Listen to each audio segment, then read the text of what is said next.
I'm State Representative Garth Everett, the chairman of the House State Government Committee. Have former Representative Phillips-Hill with us, who's the chairman of the Senate State Government Committee. And we're here today to take testimony on the Article 5 Convention of the States, both pro and con. And I think everybody that's in the room is familiar with the issue, so I won't bother to frame it. So I will just would like to first have Representative Russ Diamond, who's here, has some special guests. I'll let Russ introduce his guests. Thank you, Mr. Chairman. I would like to recognize some students from Northern Lebanon High School who have come to see government in action today. They are mostly juniors and seniors, a few sophomores. They are students of my old friend Stephen Wentling and Charity Stoller. If you students would like to just raise your hand and be recognized as good stewardship here. Well, welcome to Harrisburg, and I hope you enjoyed finding out how government works. Well, you're going to see that up close and personal today, I'll guarantee you that. And Senator Phillips-Hill, you have some opening comments, I believe. If you go ahead. Chairman Everett, want to thank you and the members of the House State Government Committee for extending an invitation to the Senate State Government Committee to participate in today's hearing. And I'm honored to serve as the prime sponsor of the Senate version of Representative Gobler's bill. That's Senate Resolution 234. And I look forward to today's conversation. Welcome to our students. It's always wonderful to see young people interested and ready to learn more about their government, and we look forward to you getting involved. So thank you very much. Thank you. Representative Gobler, you have some comments as prime sponsor of the House version. Thank you. First, I want to thank our chairs, Chairman Everett and Chairman Kristen Phillips-Hill from the Senate and House for allowing us to have this joint hearing. This is such an important conversation to have. But most importantly, I want to thank everybody who's actually taken the time out of your days to show up here.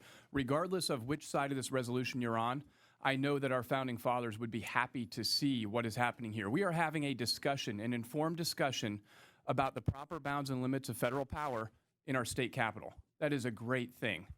So today we're going to be talking about both Senate Resolution 234 and House Resolution 206, which proposes a convention that would be called under a little-known power reserved by our founding fathers to state legislators in our Constitution, which would allow for states to convene a meeting that would allow for the proposal of language to strengthen our U.S. Constitution, and that whole process is able to be generated outside of Washington, D.C., which is why I think it's so important.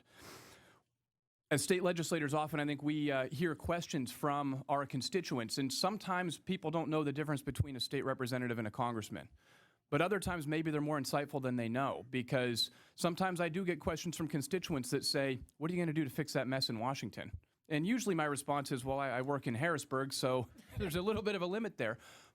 But our founding fathers were very smart. Our framers of our Constitution were very smart. They included language in Article 5 of the U.S. Constitution that said that state legislators who first consented and first conceived of or first ratified our U.S. Constitution have the power and the authority to propose and to start this conversation about how we should strengthen the limits and bounds on federal power, which is exactly what the U.S. Constitution does. The U.S. Constitution does not grant a single right. It preserves those rights already possessed by human beings, and it guarantees that the U.S. federal government will not take those away. And so if there is concern that the U.S. federal government is maybe beyond its charter, beyond its means, then this conversation is worth having. So with that, I know we only have an hour here. It is a crowded day in the Capitol. I'm looking forward to hearing our testimony. And I just want to say, regardless of which side of the issue we're on, we are doing what we should do.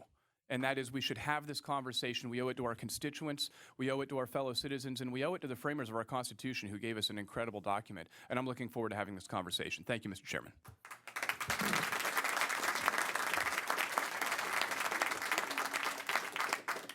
Thank you, Representative Gobler.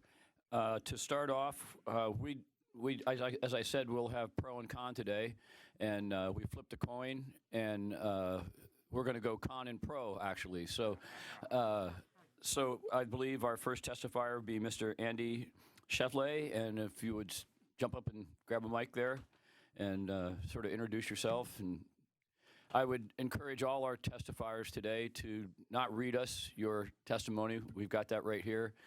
Sort of summarize it, and then I think the valuable part will be Q&A.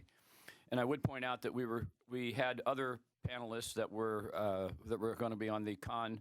Mr. Kim Stolfer from the Firearms Owners Against Crime would have been here, except he's had some medical problems, is unable. And I would point out to the members that his testimony is towards the back of your packet. So we've got that in the record. And Andy, if you want, go ahead. Thank you, Chairman and members of these distinguished committees. I'm Andy Schlafly. I'm testifying here against the resolutions H.R. 206 and Senate Resolution 234 on behalf of Pennsylvania Eagle Forum, which is a volunteer grassroots organization in this state which holds annual dinners attended by prominent elected officials. We are very much against these resolutions, sometimes called the Convention of States. The number one reason we're against them is that an Article 5 convention cannot be limited in scope. And there's a great deal of language in H.R. 206 that attempts to limit the scope of this convention, but it cannot be done. All one simply needs to do is look at Article 5 in the Constitution itself. And we have many students here, and you brought your pocket copy of the Constitution with you, right? It's good to carry that with you at all times. And you read Article 5, and it says, Congress shall call a convention for proposing amendments. There's no limit on it. You can't limit these things. And it's like playing with matches in a dry forest, and the people who are playing with matches don't intend to start a wildfire, but often a wildfire results. And unfortunately, that is what would happen if we had a constitutional convention under Article 5.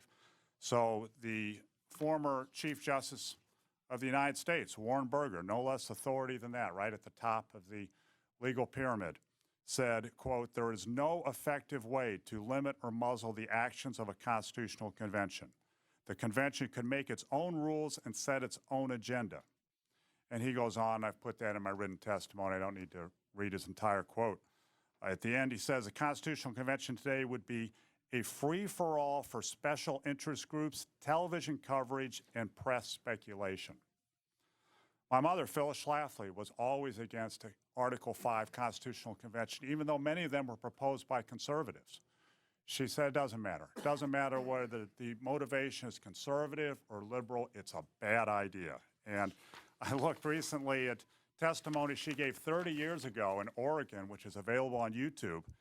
And she said in her colorful language, frankly, I don't see any James Madisons, George Washingtons, Ben Franklins, or Alexander Hamiltons around today who could do as good a job as they did in 1787. And I'm not willing to risk making our Constitution the political plaything of those who think they are today's Madisons, Washingtons, Franklins, or Hamiltons. And that's the problem. It's just too big a risk. You can't restrain it. The limits in H.R. 206 are ineffective. Nobody would enforce it. No court of law would enforce these limits. There's a great deal of provisions here that try to limit the delegates from Pennsylvania, but that doesn't limit the delegates from other states. And where are you going to go to enforce this? If the delegates from Pennsylvania decided to ignore some of these limits, who's going to enforce that? No court of law is going to intervene and enforce any of these limitations. Here, it tries to protect the Bill of Rights and says, well, if the Constitutional Convention amends, modifies, or repeals any provision of the Bill of Rights, then this application is void ab initio. It's too late. The horse is out of the barn. The wildfire's already been started. You can't stop it at that point. Congress has already called the convention. They've convened. They're rewriting the Constitution. There's no way to stop it at that point. Now, some promoters of a convention of states say, don't worry about it because whatever comes out of the convention still has to be ratified by 38 states. Well, first of all, it's a freight train at that point. It's a runaway fire. There's no way to stop it.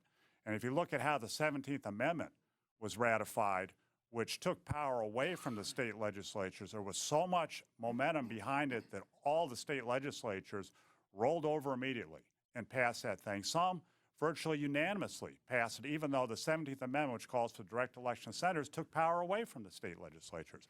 But even more importantly, the convention could set its own rules for ratification. It's not constrained by the procedures we've been using over 200 years. They could define how the thing is going to be ratified. They don't have to require 38 states. They don't have to require state legislatures. They can call for conventions in each state. You're shaking your head. Yes, they can. Look at Article 5. Article 5 expressly says that ratification can be by conventions in states. Doesn't have to go through the state legislature. So the amendments may not even come back to Pennsylvania state legislature. It may go to a convention that this constitutional convention sets up its own process for ratification. Let me hit a couple more high points, and I know you might have some questions. I want to leave time for that. The Constitution is not the problem. I mean, we do have problems. Everybody does. Imagine families have problems, okay? And a lot of us have financial problems. Well, when you have a financial problem in a family, you don't take everything you have and bet it on the roulette wheel at a casino thinking that's going to solve your problems. Taking a huge risk does not solve problems. And the Constitution is not our problem. Some of the leaders of the Convention of States project, very well funded, I'll get to that in a second, some of these leaders were senators who left their offices before their term was up. Tom Coburn, he left. He was elected for a 6-year term. He quit early. Jim DeMint, he quit early. That's not the way we're going to solve our problems. When people are elected, you need to serve the term of office, and people, the rest of us who are grassroots who are not in office, we need to get more active to solve our problems of debt and so on. But changing the Constitution is not going to help. The Constitution is on our side. It's what we need to help solve our problems. Now let me talk about the funding for the Convention of States, and we're going to have some people who testify for it. They look like fine people, but ask them, who's funding them? Where's the money coming from? There's a lot of money behind this, and they're not disclosing where the money behind this push to change the Constitution is coming from. That should scare everybody in this room. Who are these people who are pushing to rewrite the Constitution? Well, I suspect some of them are globalists. But ask them. See if they'll tell you. I don't think they will. It's not disclosed. And I'm certainly not in favor of allowing billionaires who don't disclose their identity, don't disclose what their real agenda, allow them to rewrite our Constitution. That's not a good idea. A fiscal note should be attached to these resolutions. This will be my final point, and then I'll open up for questions. Legislation have fiscal notes, and there should be a fiscal note attached to this. There isn't yet. One of the things that's at risk is the money that Pennsylvania receives from the federal government. That's at risk. You call a constitutional convention, that money may stop. There really should be a fiscal note in the amount of billions of dollars. And as other states have considered these resolutions, some have thought about putting fiscal notes on them. Many states have rejected this. Last year, every state that considered this rejected it. Conservative states rejected this. South Dakota rejected it. A whole list of states rejected it. This year, a few small states have enacted it, but if you look at how that process went, it was not something that was transparent as it should have been. It's not a procedure that's anything to be proud of. So here in Pennsylvania, the birthplace of the Constitution, we're not far from Gettysburg, where the Constitution was defended. I urge this honorable committee to defend our Constitution, defend the civil rights that are protected in it, and reject these resolutions. Thank you very much. Thank you. Representative Dush.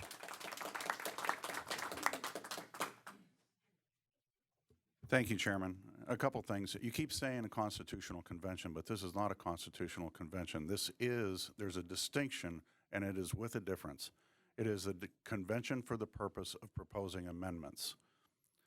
And it is a distinction with a difference, and it is specifically worded that way within the Constitution. Our founders specifically decided that they wanted the states, whenever the states come to the point where the federal government is usurping the state's authority, where it is usurping the rights of the people, that the states should be able to come together and propose those amendments to the Constitution. Otherwise, it wouldn't be in there. If it were such a draconian thing as your and your mother have been saying, it would have never been put into the Constitution. Those founders that she quoted were thoughtful men, and they put these things in place for a reason. Now, I think it was 1864, there was an attempt. We had a pre-convention in an attempt to stop the Civil War from happening. At that convention, there were rules set forth in order to follow. Again, with here last year in Arizona, states came together on the balanced budget amendment to set rules for a convention ahead of the actual convention. There are ways and methods to get this done properly and in order to ensure the rights. And I'm also the author of the resolutions to control the delegates within the Commonwealth of Pennsylvania. There are ways to control the delegates that the states can possess and keep control of them. So I'd like to ask you, first of all, why do you keep saying a constitutional convention? And secondly, how do you answer those controls and the fact that we've actually gone down the road of trying to get this thing started before? Those are excellent questions. Thank you. It's an Article 5 convention. H.R. 206 uses the word Article 5, and that is the only article in the Constitution that allows changing the Constitution. So, Constitutional Convention, we can debate what that is, but this would be a convention to change the Constitution. So, that's fine. If you want to object to terminology of Constitutional Convention, that's fine, but it is an Article 5 convention that's sought here. For the purpose of proposing amendments. And I believe that is a distinction with a difference. And the fact that people keep saying it's a constitutional convention that throws the whole thing open, I think is being done purposely in order to create an element of fear that we're going to trash the whole Constitution. Well, with all due respect, the Chief Justice of the United States says there's no effective way to limit this. And the text of Article 5 itself says propose amendments, plural, and there's no limitation there. Whatever Pennsylvania does in trying to limit its own delegates, first of all, ask yourself who's going to enforce that. But even if someone enforces it, it's only with respect to Pennsylvania delegates. It's not going to restrain California delegates, New York delegates. Everyone else at the convention is not going to be restrained by what you do to try to restrain your own delegates. Most of the other states that are involved right now on several of these amendment resolutions have delegate resolutions in the process of being adopted. It's something that we've several of us in several states have come together and decided that we need to do this just in order to allay the fears. And then those delegates are controlled by the state legislature because the state legislature is the one which appoints. When we do the convention, then the states are the ones who send the delegates if the states are the ones that do the petitions. But with all due respect, if it got into I'll just, litigation, I'm sure we'll get back to this subject. Representative Kenyatta.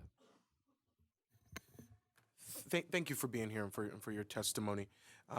Knowing a little bit about you, I did my homework. I would come to expect that there are a lot of issues we might not agree on. But on this issue, I think you're exactly right. Can you talk a little bit more about this process and what you would foresee looking at this, the impact of the billionaires and millionaires that you talked about, the special interest groups that would be directly impacting this process? Right now in Pennsylvania, we already do not have effective campaign finance limits, if there are no limits at all, frankly. And there's already an issue and a concern of people in Pennsylvania and across the country that millionaires and billionaires and special interest groups have too much impact already on our politics. Can you talk about what you would foresee their impact in the Article 5 convention? that's an excellent point. I agree with that completely. These billionaires would take over the convention. They'd be throwing money around. I know in this resolution it says that a delegate himself would not be allowed to receive money, but what about his spouse? What about his family members?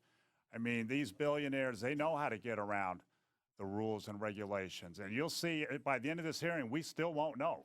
who's financing this big push to change the country? We still won't know, and that's scary. That's really scary because to most of us, when someone starts throwing $1 million in our direction, it affects almost all of us, doesn't it? I mean, let's be honest about it. And to have these delegates susceptible to that influence of big money without any effective safeguard against that. Imagine how much is at stake in rewriting the Constitution.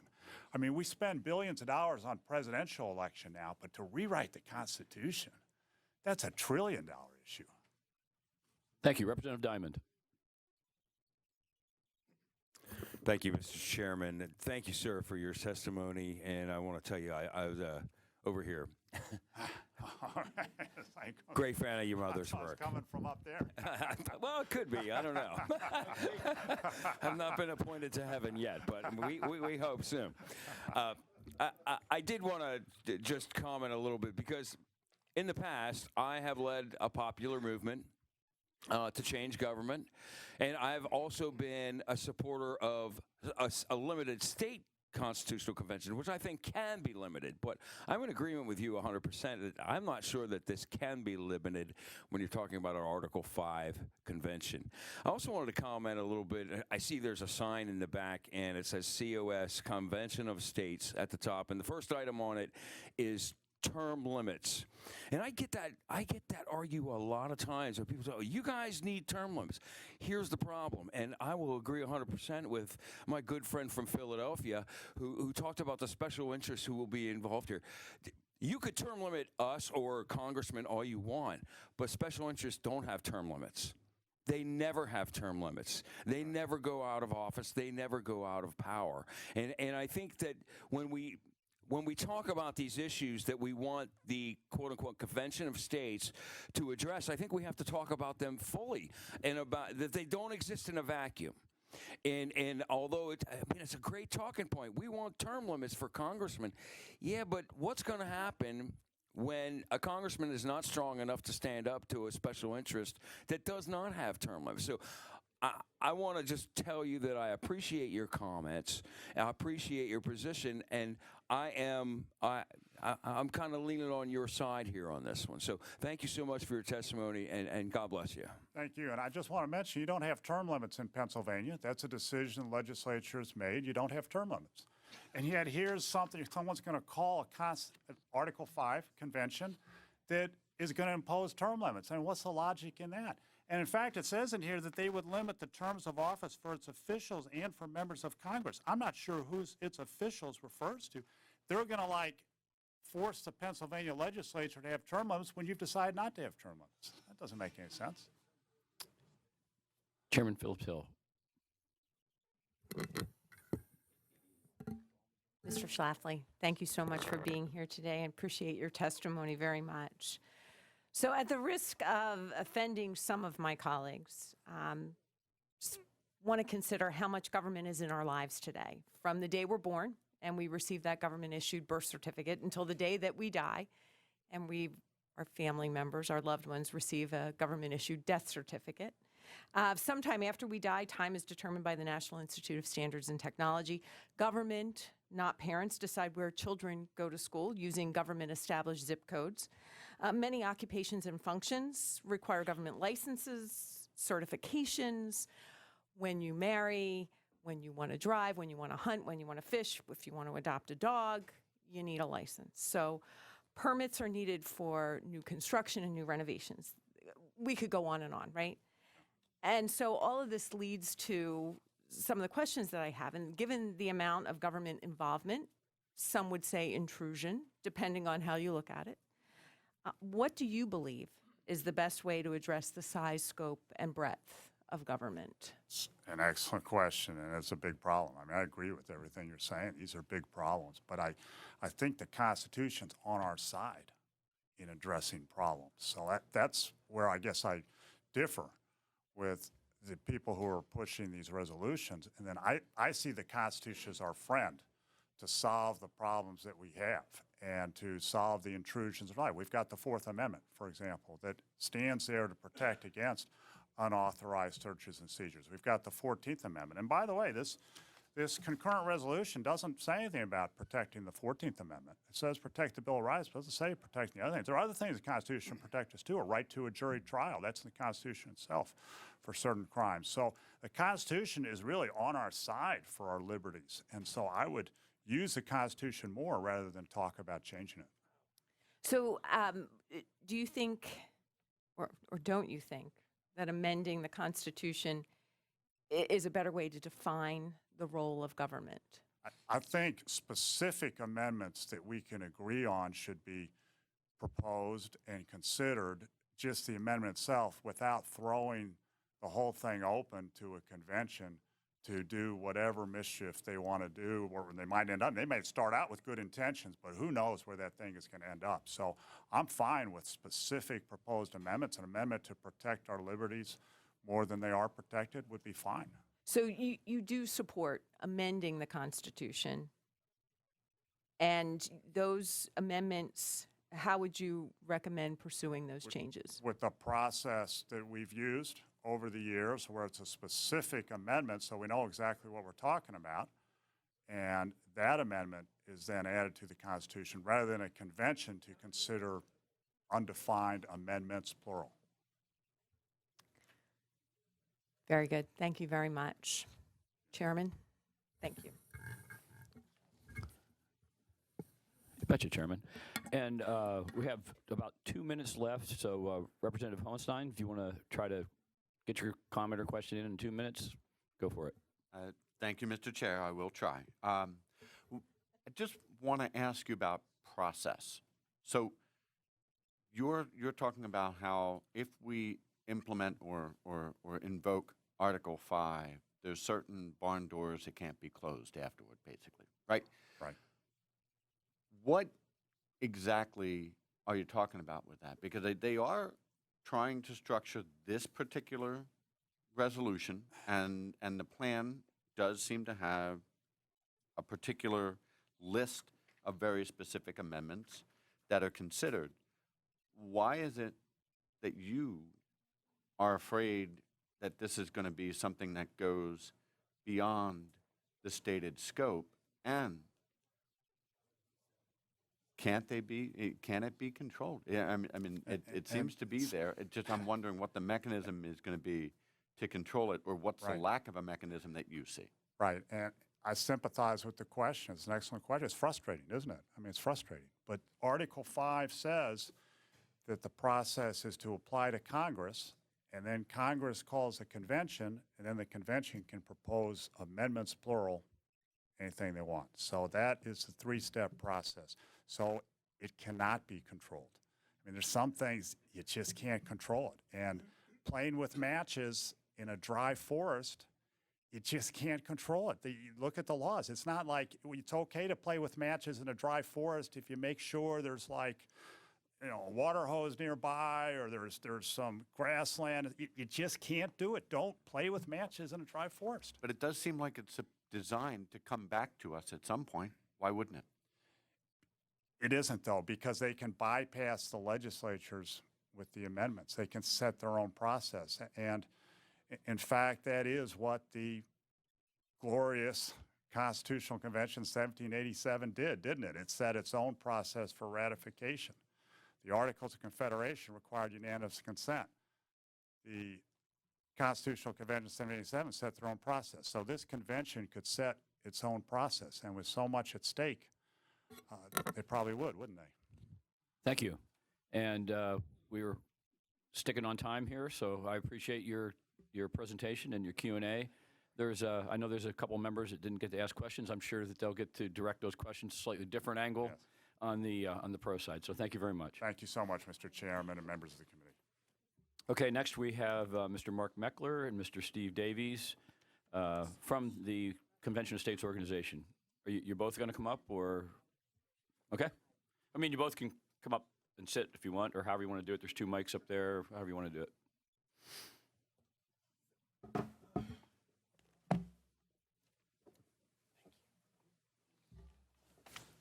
And again, I'd encourage you to keep your comments brief, because I think you'll see there's a lot of things that get fleshed out in the Q&A. Go ahead. Very good, Chair Everett and Chair Phillips-Hill, thank you very much for your interest in this issue. It's a critically important issue, and I would argue that from the perspective of the young people that are here in the room, the most important issue that's facing them in the future that they're going to have with their families as they grow older. Last week, I got copies of a lot of emails that I know you guys all got that expressed a lot of opposition to the Convention of States resolutions. And in there, you would have read about the process being uncontrollable, that it's dangerous, Congress is going to set the rules, it'll be a runaway convention. And when you slice through all of that, what's at the core of this is a question that there are two different answers to. And the question is, who called the convention in 1787 and for what purpose? The first answer to that question is the convention was called by Virginia in November of 1786. And in the 6 months after that, the 11 other states also passed and took actions to commission delegations to go to Philadelphia in May of 1787. And the scope of the convention for 10 of those state charters, or 10 of those state commissions was not specific to just amending the Articles of Confederation. That was not the case for New York and Massachusetts. But if you go back and look at the resolution that the General Assembly of Pennsylvania passed in December of 1786, it was broad. It talked about rendering the Constitution adequate for the exigencies of the Republic. So that's the answer. That's one answer, and that's the answer that I believe is correct, is that the convention was called by the states, and it was not limited by at least 10 of the state delegations to just talking about amendments to the Articles. The second answer is that no, the convention was called by Congress. There was a resolution that Congress passed in February of 1787, 3 months after Virginia took their action, 2 months after Pennsylvania took theirs, that established a convention that was limited to just amending the Articles of Confederation.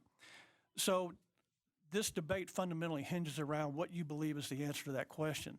And I would encourage the committee members to take a very close look at the record, step away from what you're hearing from both sides and go back and read the resolution and read the context of what happened around the General Assembly in December of 1786, and then also why Congress passed that resolution in 1787. There's a reason why they did that.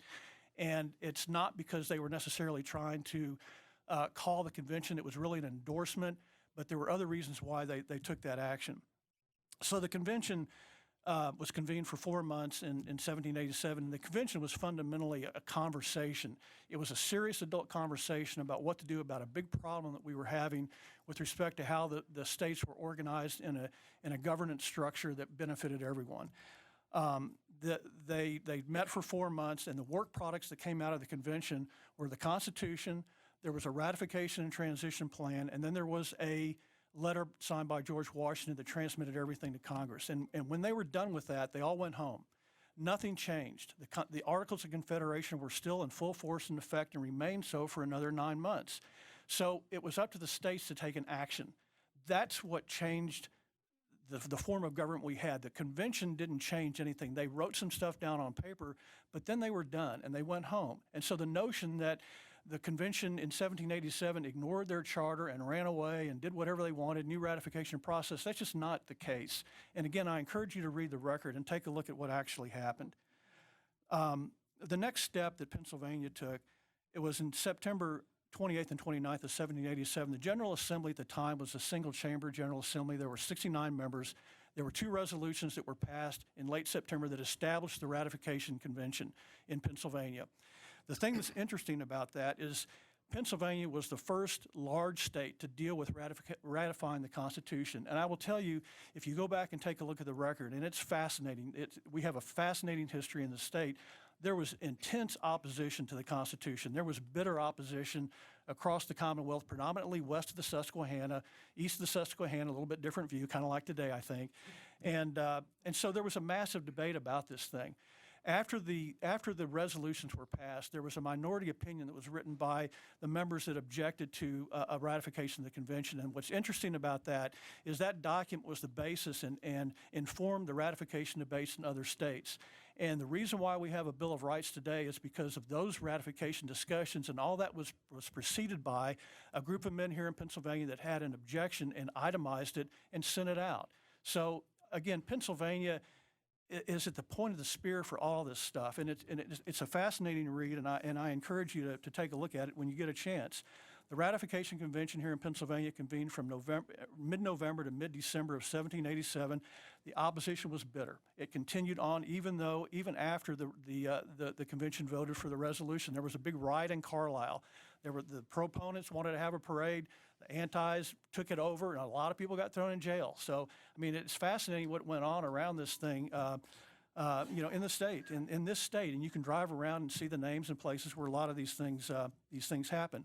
There was a massive petition drive, both for and against the Constitution. And Saturday night, when I was going through all of this stuff, trying to make sure I had all my facts straight, I ran across a petition that was written by a group of men in Wayne Township, Cumberland County.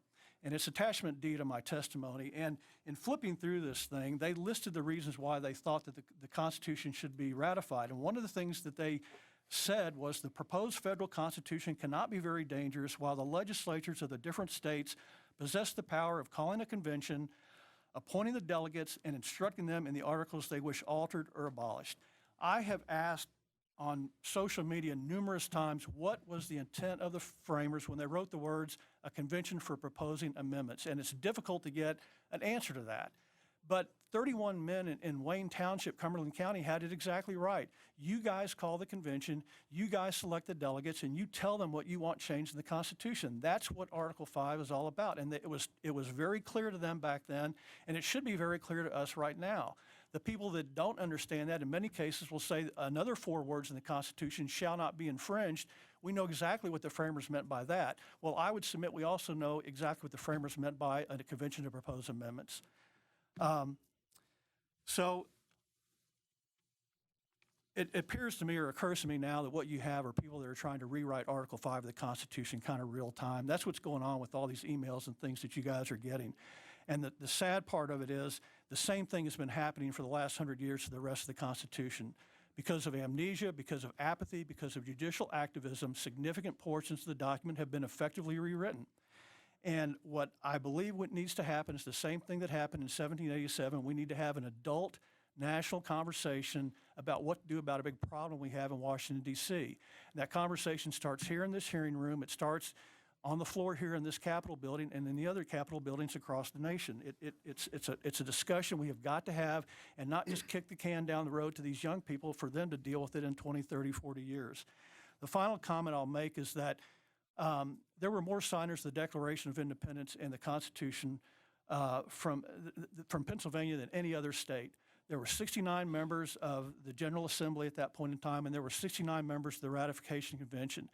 There was overlap there, and if you add that up, there were probably 125, give or take, men that took action specifically to get the Constitution ratified and in effect here in Pennsylvania. And there's no doubt in my mind, I'm not a native Pennsylvanian, but I suspect there are thousands of descendants of those men across this Commonwealth, and some of them may even be in this room.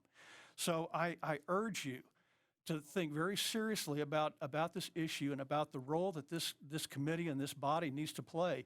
You need to take the lead like you did back in 1787 and make this thing happen.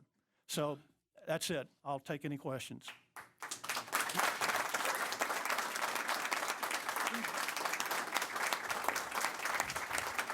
Yeah, Steve, if you could just add, if you have a few comments to add, and then we'll get to the Q&A. Yeah, very briefly, my name is Mark Meckler. I'm the president of the Convention of States Project. I'm actually based in Austin, Texas. I escaped the People's Republic of California. I had to move last year. It's an honor to be here with you today, and I do say that in every committee I have the opportunity to testify, but it's a particular honor to be here for me because this is the birthplace of liberty. We are here in Pennsylvania where it all began.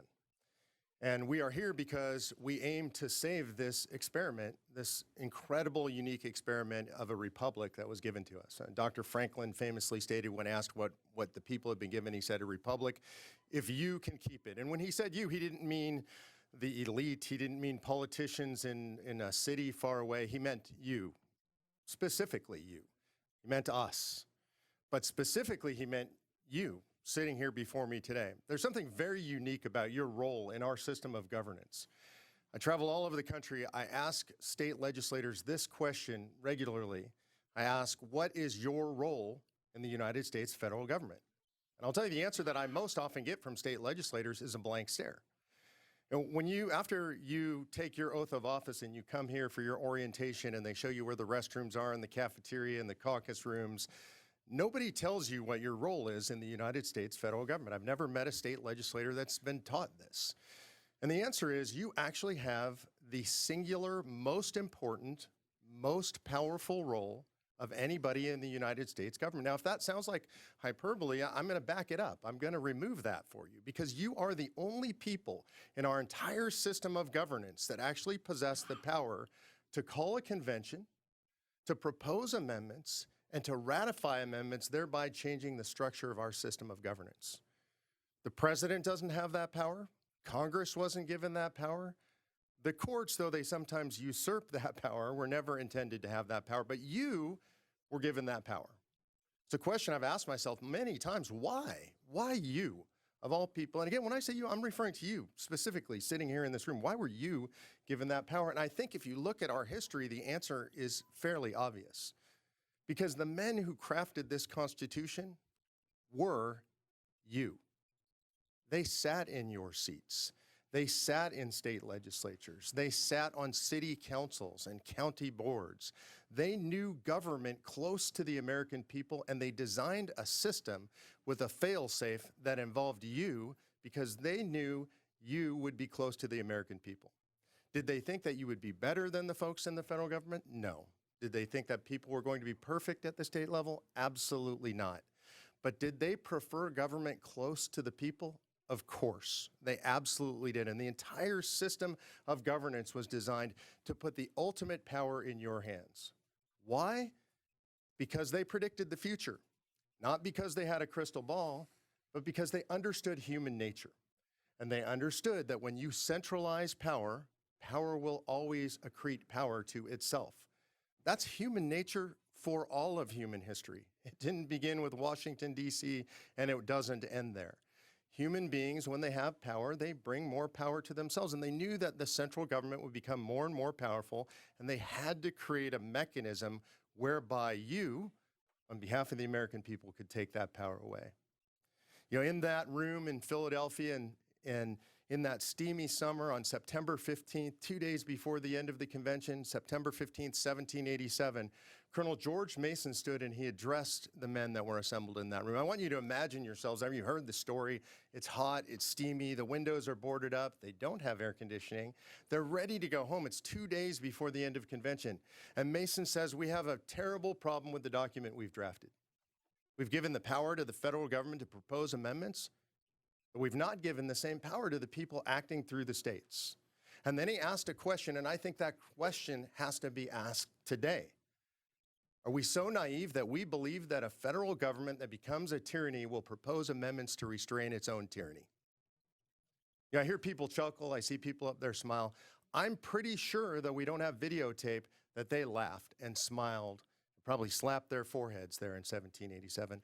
And there's a reason I'm so sure about it. I'm not just surmising. Madison's notes are extraordinary. If you've read them, they're incredibly detailed. Everything that was said in that room is discussed in Madison's notes. And Madison's notes at this place reflect two very short words in Latin. Nin com. In Latin, that means no comment. There's no debate. If you've read the debates, they debated everything. Everything was debated, right? How the debate should be conducted is debated. But on this point, there is no disagreement. All of the delegates present agree that we have to give the power to the states, and that proposition is made to add the second clause of Article 5, giving you the power to act on behalf of the people of your state to take power away from the federal government should it become tyrannical. And then there's a vote taken, and that vote is unanimous. The only thing with no debate that makes it into the Constitution unanimously is the idea that you, sitting here today, will have the power to take power away from the federal government. I think it's extraordinary. That's the history. Fast forward to today. We all know the federal government's out of control. Whatever your party is, whatever your ideology is, we're not happy with what's going on in Washington, D.C. Their approval rating is somewhere around typhoid, right? And so we know we have to do something about it, and you've been given the power to do something about it. There's a couple of things that I want to address before we close that came up in Mr. Schlafly's remarks. The first is I have to speak on behalf of my very dear friend, Senator Tom Coburn. Senator Coburn was supposed to be here today. He's suffering from advanced cancer. He couldn't make it today, unfortunately, and I hope you will keep him in your prayers as we do. I think he's the greatest living American statesman today. He's a man who had the strongest conservative rating of any senator in the Senate for his entire tenure in the Senate. And the idea that somehow he was slandered here today because he left office 2 years early is an outrage that I can't leave unanswered. He is a great American hero who's given most of his adult life to the service of this country, and he left the Senate 2 years early because he did not believe he could fix the problems that ail the country from the Senate. And he chose to engage in something that he believed was for posterity, which was the Convention of States project, so he could actually do something useful instead of participating in the noise that is Washington, D.C. today. So I stand in defense of Dr. Coburn. If Dr. Coburn were here today, he would tell you this. The federal government now on book is roughly $40 trillion in debt. It's over $140 trillion in debt if you look at the off-book liabilities. And we are going to crash this country. End of story. We are going to crash this country into the abyss, and they are not going to do anything about it in Washington, D.C. There are a lot of attacks on us made. I'm going to answer two more of the attacks, and then I'll take questions. One is, who's funding this?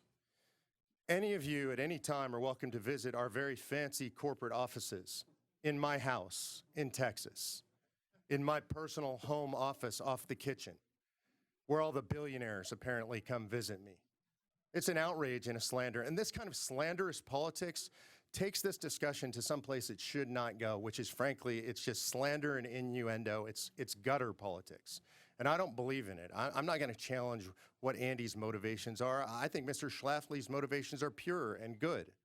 I can tell you who my donors are. See, because the person that raises the money for the organization in this organization is my wife of 26 years, who works in the office next to mine, who has raised money from over 80,000 individual grassroots patriots all over this country. So if those are the millionaires and billionaires that Mr. Schlafly is afraid of, well, he might want to talk to the grandmas who send me checks and say it's $5 a month out of my fixed income, and I'm sorry I can't afford anymore. Again, an outrageous slander on the tens of thousands of people supporting this movement. And the last is this. He read testimony from his mother, who I think was one of the greatest women ever in American politics, Phyllis Schlafly, an incredible woman.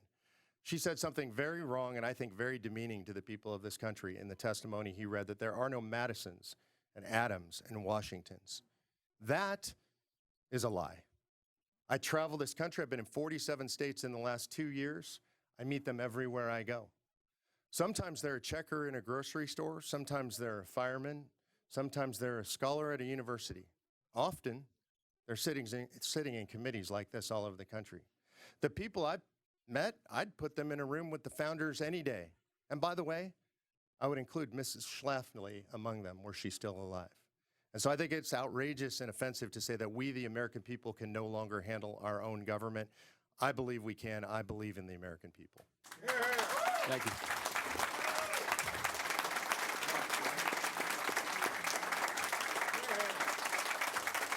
Representative Gobbler.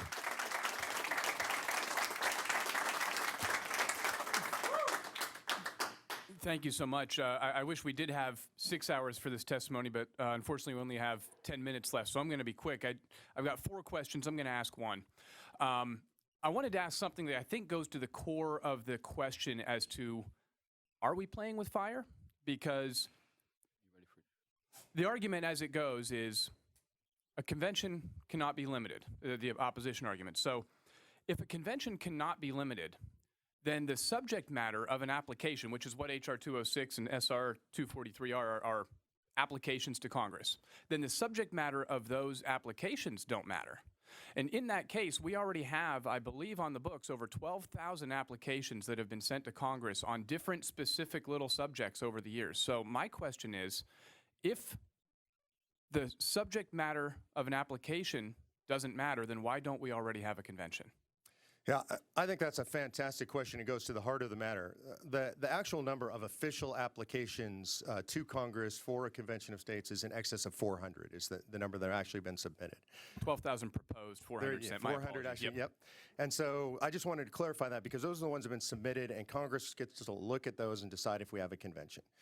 And obviously, it takes 34 to get to convention. If there's over 400, why aren't we at convention? And the answer is because it is unequivocal, decided that there is a limiting factor, according to Congress itself, according to the courts, that these applications have to match. In other words, they have to aggregate. They have to be close enough that it's clear that 2/3 of states wish to call a convention on the same subject matter, and that is the limiting subject matter of the convention. And if I may add one more detail, could you address the difference between Warren Burger, William Rehnquist, and John Roberts? Because we had some discussion about the Chief Justice, which was one specific Chief Justice, and maybe address how the courts, based on who may be sitting in that chair, may look at the question of limiting a convention a little differently, and maybe what the motivations might have been for someone at a specific point in history to take the view that he did. Yeah, I think this is really interesting. I've studied the letter from Chief Justice Warren Burger. I have respect for every person who's ever achieved that seat, anybody on the Supreme Court, and especially a Chief Justice. But it's important to understand the judicial ideology of the person who is writing a letter and where it comes from. And there's an irony here. Phyllis Schlafly, probably the greatest fighter for the right to life in American history, certainly one of the pioneers of that. Chief Justice Warren Burger, the Chief Justice who signed and delivered to us Roe versus Wade. These two people stand obviously philosophically as the antithesis of each other in their political philosophies. And he's being asked this question at a time when many states have proposed an Article 5 convention specifically for the purpose of overturning Roe versus Wade, the seminal decision of his entire career.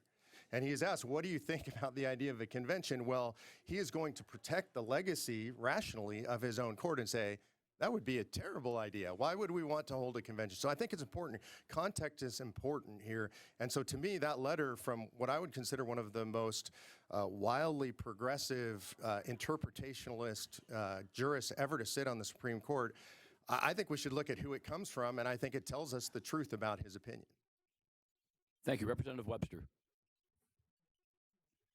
Thank you, Mr. Chairman.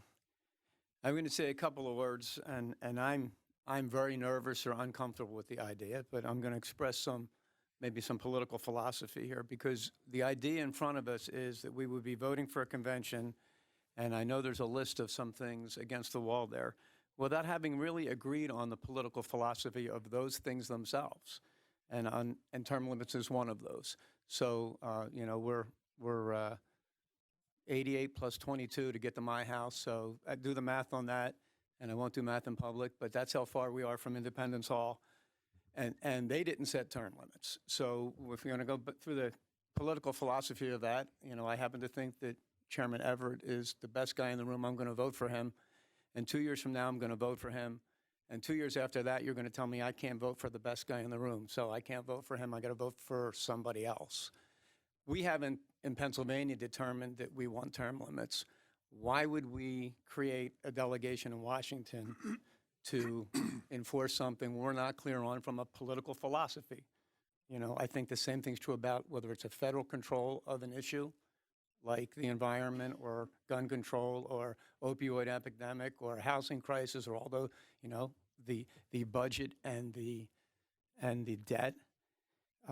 Or state control, or we frequently in this building vote to tell Philadelphia, that we're going to exempt their right to vote on something because we think it should be done here. And the point of that is that we're not, as a representative democracy, we're not absolute yet in what we think of all these big issues. So the last thing I'll throw into this, and it's a shot, I'm really impressed you have 80,000 donors playing into that. And the population of the United States of America is 330,000. That's less than 0.1%. It's a very small number telling us we're going to vote for term limits, telling us we're going to constrain certain things, when I don't think that's settled. So I would, just expressing my opinion, I'm very concerned that it is a brush fire. We haven't decided yet whether or not we should do this, and to enact a constitutional convention when, if we were in the high school, talking representative democracy in the history of the United States, we don't know that these issues really should go in that direction or another direction yet. That's why we vote on everything independently, not at a constitutional convention. Thank you. And I'm going to turn it over to Chairman Phillips-Hill to wrap things up. And I just want to say I appreciate everybody coming out today. I think this was an excellent discussion. And as we said, an excellent discussion for the students here to see. It's at the heart of many things that we're dealing with in the country. And Chairman Phillips-Hill to wrap it up. Chairman, thank you so much. Gentlemen, thank you for being here. The biggest concern that we've heard raised today is that an Article 5 convention of the states could become a runaway convention. What I've heard most often as a concern is potential changes to the Second Amendment. And can you concisely explain how we can address the fears of those who believe an Article 5 convention of states would become a runaway convention? Sure. The simplest way is through the ratification process. And it's just math. And you got to forgive me, I'm a lawyer, so I'm not great at math, but I can go this high. It takes 38 states to ratify any amendment proposed by the convention. And contrary to what Mr. Schlafly said, yes, they absolutely could put it to state ratifying conventions, which would be designed by you as the state legislature. So ultimately, the state legislatures control the ratification process. If you flip that math on its head, it takes only 13 states to stop the ratification of any amendment that the American people don't like. And I can tell you this, because I've run the math on every possible amendment you can imagine, whether it could come from the left or the right, whether it could be down the middle. It's pretty easy to find 13 states to stop almost anything. And I do not mean this, and I hope you won't take offense by this, but as you know, in a legislature, the easiest thing for a legislature to do is nothing, is to not do something, right? That's the least controversial position. And the way to not ratify an amendment is to do nothing. And so specifically to the Second Amendment, because I hear this one all the time, and I've heard it a lot here in this state, sitting on my board is Chuck Cooper, who is Reagan's personal constitutional attorney. He's litigated the Second Amendment for the NRA all the way up to the level of the Supreme Court for 30 years, and he says there cannot be a runaway convention. The Second Amendment is not at risk. But ratification is the protective process. And I know we're really short on time, and I have so many questions I'd love to ask you, but I just, to sort of close things up, what are your thoughts on the countermand amendment to the U.S. Constitution, which, if approved, would give states the ability to override federal legislation, executive orders, court orders, whenever 30 states agree to such a vote? Have you on a thoughts personal on that? level, I like the idea that the states get some sort of override. I don't know what the right balance is between number of states versus the federal government. The countermand, or some kind of a countermand amendment, would be available for discussion within our proposed convention. Very good. Thank you.